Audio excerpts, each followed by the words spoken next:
Want to know what goes into my toy bag? Or rather, my master's toy bag for when we go out to dungeon parties? I'm going to show you what's inside our toy bag after the intro.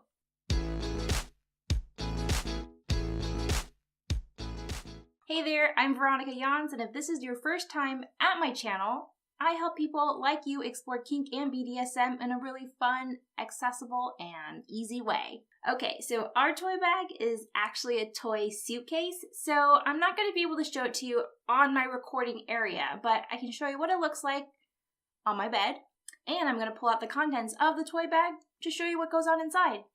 A handy dandy crop. Rope.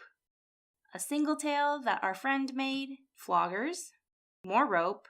A Hitachi vibrator that zaps electricity. Oh, how'd that get in there? More rope.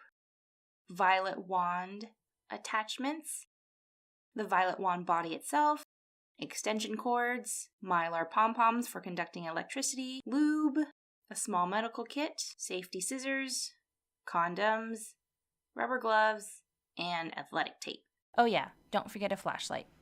So just because you see what's in the toy bag now doesn't mean that's what's always going to be inside. We have our staple of things that we like, particularly electricity play and rope, but we will add things or take things out based on the scenes that we want to create in a party or just to have fun and mix and match and see what's going on.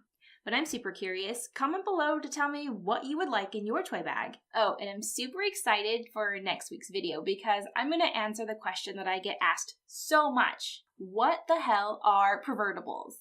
And if you want to be notified for when this video goes live next week, just subscribe to my channel below and hit the bell.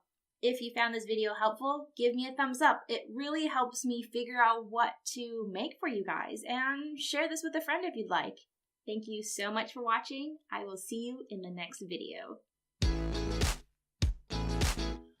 Oh my god, it is so damn hot behind these lights. I feel like I'm sweating nonstop.